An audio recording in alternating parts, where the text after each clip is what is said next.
Hello बच्चों, how are you? Good morning. ये हमारा फिजिक्स का सेकंड चैप्टर है जो हम इसकी बात करेंगे। ये चैप्टर क्या है हमारा? ये वैद्युत फ्लक्स और गॉस के नियम के अनुप्रयोग है। इसमें गॉस का नियम है।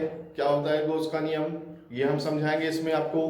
दूसरी चीज हम आपको बताएंगे, सबसे पहले वैद्युत फ्लक्स क्या होता है, वैद्युत फ्लक्स किसको कहते हैं। ठीक है, वैद्युत फ्लक्स हमारा चैप्टर का नाम है ये वैद्युत फ्लक्स। वैद्युत flux, electric flux, electric flux and Gauss's law, Gauss के नियम, ये हमारा चैप्टर है। इसमें सबसे पहले मैं आपको दो चीजें बता दूं जो हम इसमें इस्तेमाल करेंगे। एक तो हमारा पृष्ठ सदिश क्या होता है, पृष्ठ क्षेत्रफल किसे कहते हैं, पृष्ठ सदिश क्या होता है, क्षेत्रफल सदिश किसको कहा जाता है, एरियल वेक्टर्स क्या होता है। सपोज करो हमारा कोई भी पृष्ठ है। अब हम बात करें, ये हमारा पृष्ठ है, इस पृष्ठ की बात करें, ये देखिए ये हमारा पृष्ठ है।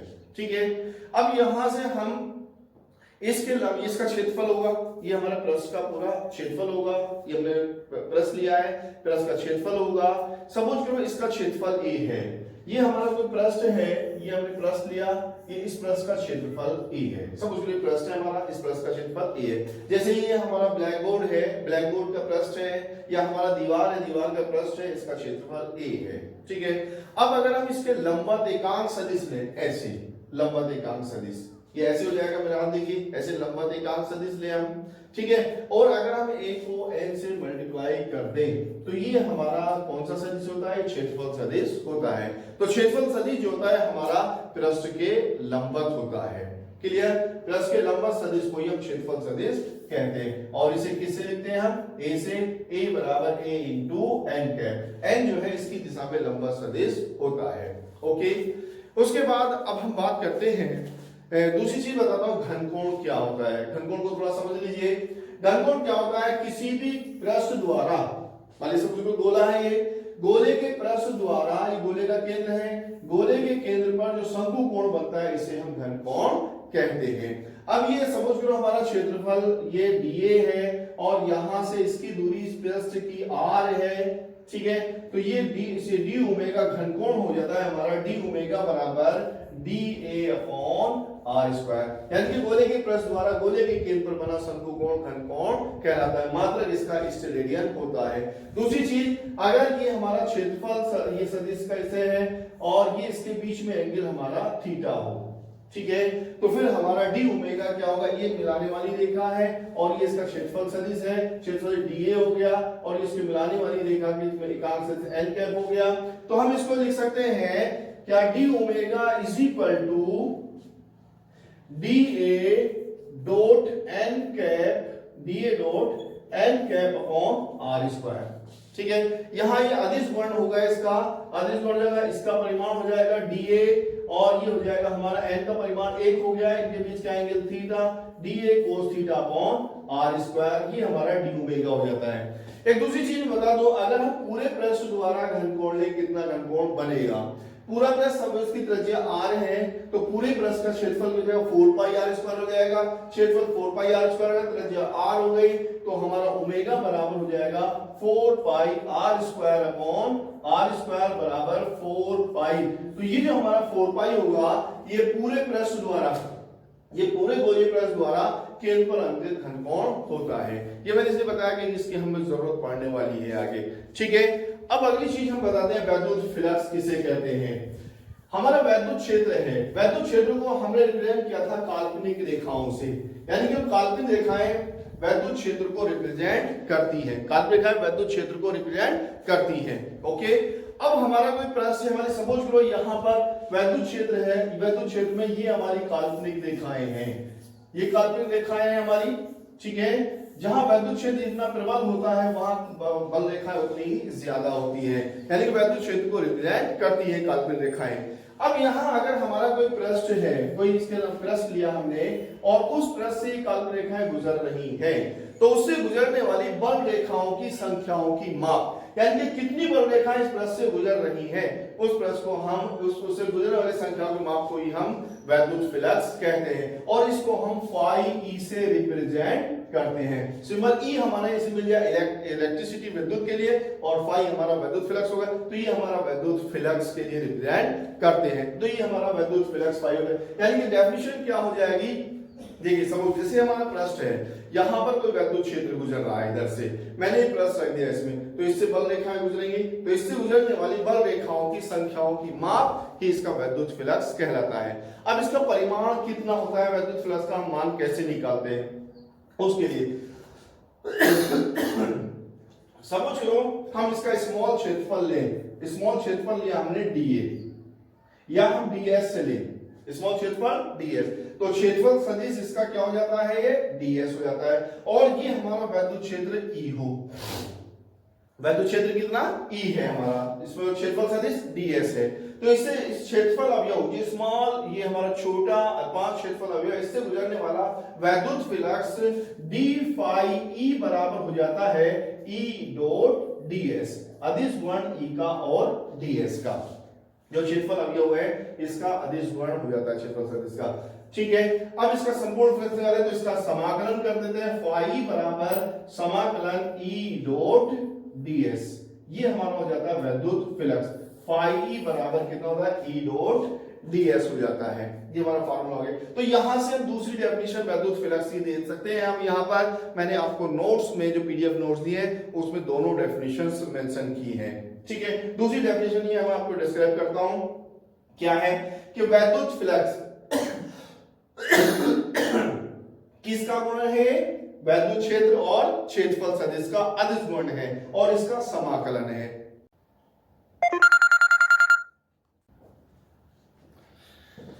तो हम बात कर रहे थे वैद्युत फ्लक्स की, तो वैद्युत फ्लक्स हमारा इस गुजरने वाला क्या होगा, फाई बराबर ये हमारा इसके बीच में एंगल अगर थीटा है, ये हमारा वैद्युत क्षेत्र है, ये हमारा डी क्षेत्रफल सदिश हो गया, तो फाई बराबर हमारा क्या हो जाएगा, डी फाई ई बराबर ई into D E dot D s cos theta हो जाएगा।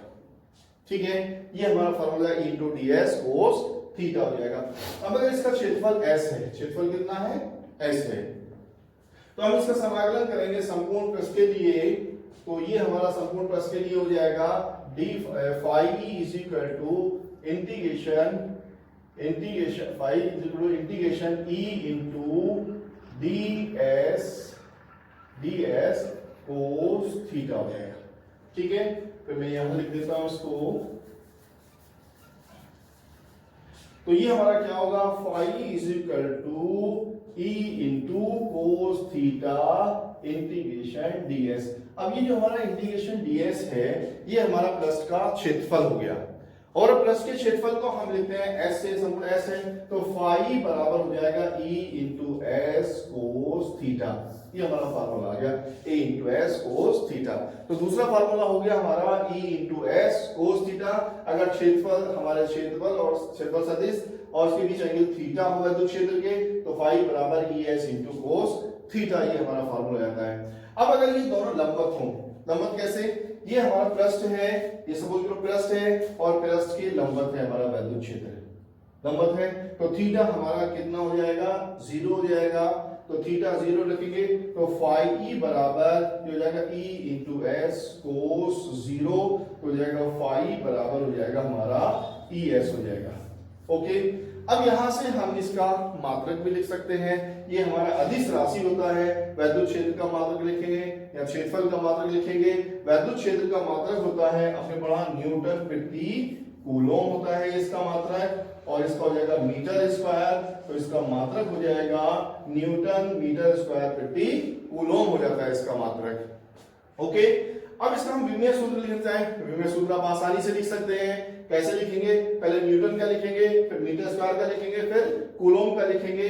तो न्यूटन का आप लिखते हैं mL⁻², ये तो आपको याद ही है, और ये मीटर स्क्वायर का हो जाता है हमारा L², और यहां पर ये लिख देते हैं हम AT, अब इसको ऊपर ले जाएंगे तो जाएगा mL⁻³ हो जाएंगे, 2 और 1 3, T⁻³ -3, तो mL⁻³ और t की पावर -3 और a की पावर -1।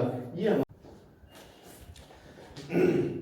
तो हम इसमें तीन चीजें आपको बता रहे थे। पहली चीज थी कि थीटा इज इक्वल टू ये हमारा 0 हो जाए। थीटा 0 होगा तो फिर उस कंडीशन में क्या होगा, अब ये हमारा थीटा 0, ये हमारा क्षेत्रफल, ये क्षेत्रफल है, पृष्ठ है, ये हमारा वैद्युत क्षेत्र है E, और इसी दिशा में हमारा ये है, तो बीच में एंगल थीटा बराबर 0 हो गया। ये कंडीशन है इसमें, ठीक है। दूसरी कंडीशन ये आती है कि अगर थीटा इज इक्वल टू हमारा 90 डिग्री, ठीक है। थीटा 90 में क्या हो जाएगा, ये हमारा पृष्ठ है, ठीक है। जब ये हमारा पृष्ठ है तो ये हमारा थीटा इज इक्वल टू 90, ये हमारा क्षेत्रफल सदिश हो गया, ये हमारा क्षेत्रफल सदिश हो गया S, और ये हमारा हो गया E वैद्युत क्षेत्र, एंगल कितना हो गया 90 हो गया, ठीक है। अब यहां से हमारा फार्मूला क्या हो जाएगा, formula theta is equal to, तो ये हमारा थीटा बराबर 90, अर्थात ये क्षेत्रफल सदिश और वैद्युत क्षेत्र के बीच 90 एंगल है, यानी कि क्षेत्रफल सदिश इससे गुजर रही है, तो फाई बराबर cos number 0 E into S cos 0, और ये कितना हो जाएगा cos 90,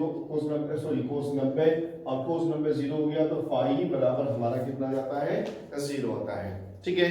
तीसरी कंडीशन ये आती है कि अगर theta is equal to 180 degree, 180 degree कैसे होगा, यहां देखिए ये हमारा पृष्ठ है और ये वैद्युत क्षेत्र है और ये हमारा क्षेत्रफल सदिश है S, ठीक है। ये एंगल कितना हो गया इनके बीच में 180 डिग्री है, क्लियर, यानी कि इसमें अंदर की ओर प्रवेश कर रहा है, ठीक है, ये अंदर की ओर प्रवेश कर रहा है इसमें। तो फाई बराबर हमारा क्या हो जाएगा, ये देखिए फाई E बराबर तीसरी कंडीशन में ये हो जाएगा E into S cos 180, और cos 180 का मान -1 होता है, तो ये हो जाएगा -E into S, फाई बराबर ये हमारा ऋणात्मक होगा। इसका मतलब अगर वैद्युत क्षेत्र अंदर प्रवेश कर रहा है तो हमारा फ्लक्स ऋणात्मक होगा, और अगर बाहर निकल रहा है तो धनात्मक होता है, ओके। अब बात हम करते हैं गॉस थ्योरम की। गॉस थ्योरम क्या है, गॉस थ्योरम किस लिए, गॉस प्रमेय के द्वारा हम डायरेक्ट वैद्युत फ्लक्स निकालते हैं। कोई भी बंद पृष्ठ है,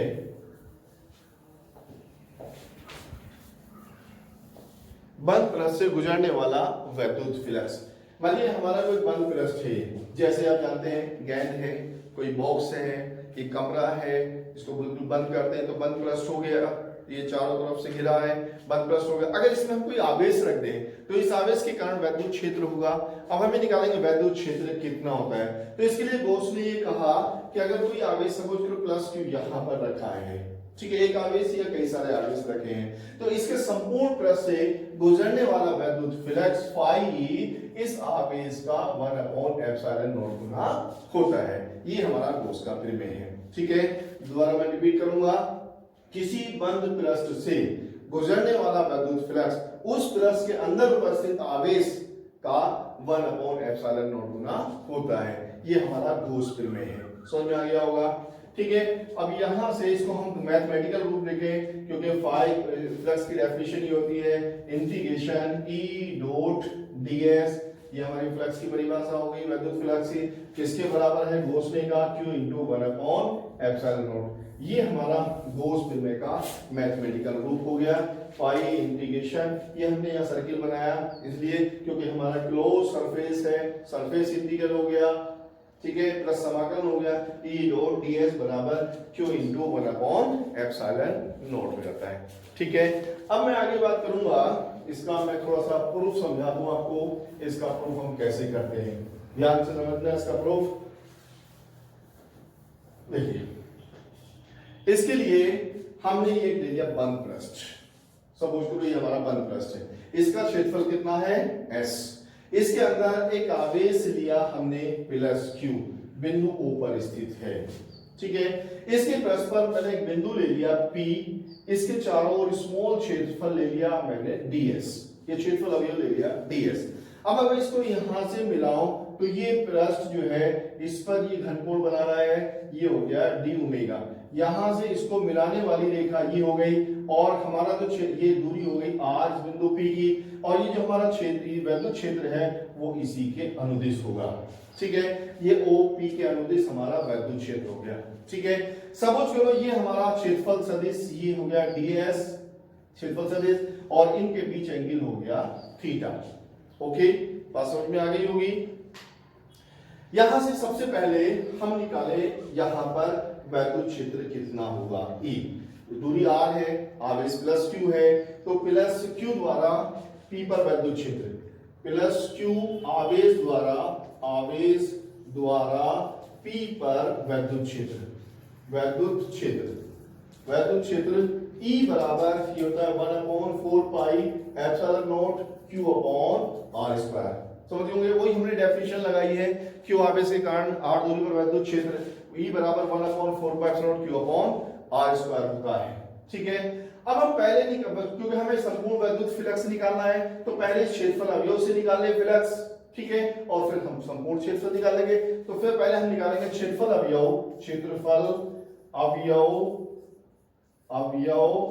DS से गुजरने वाला वैद्युत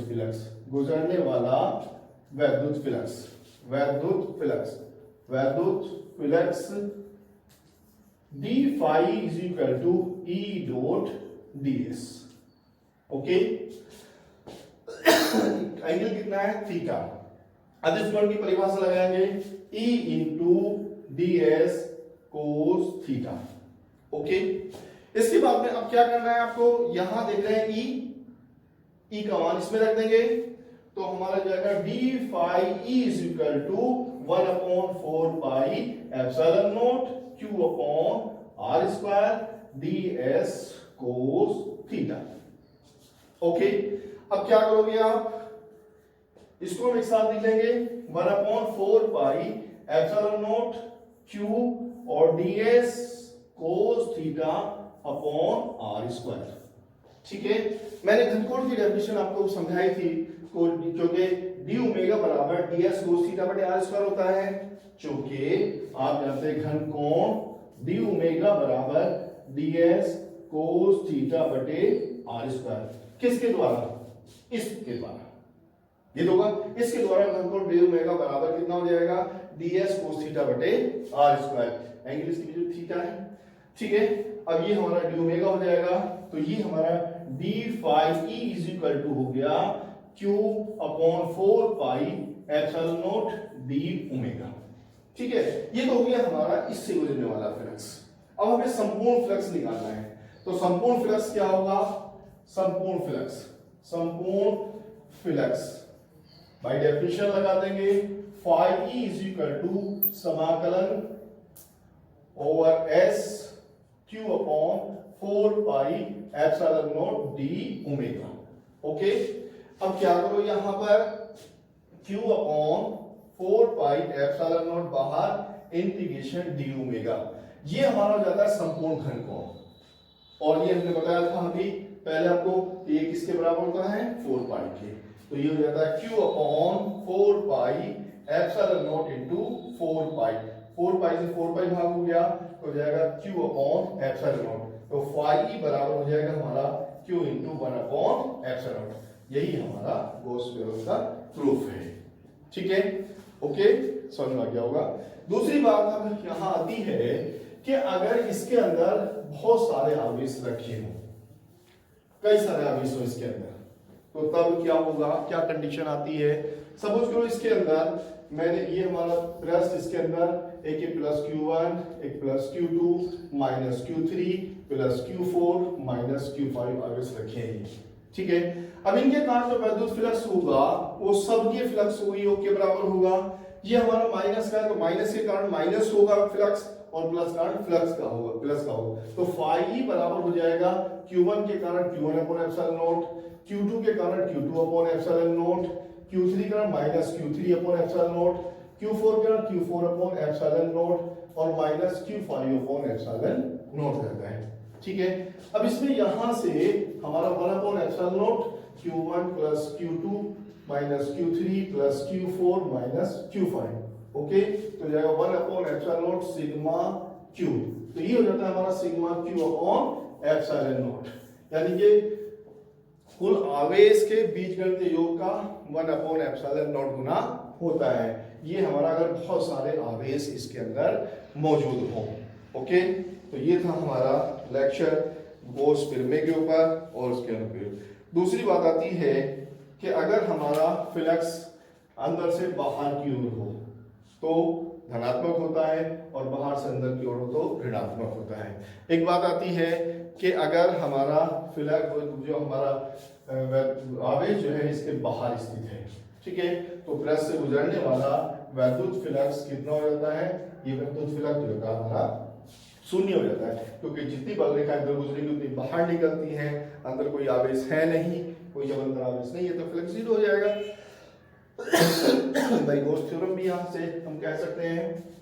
ओके, नेक्स्ट चीज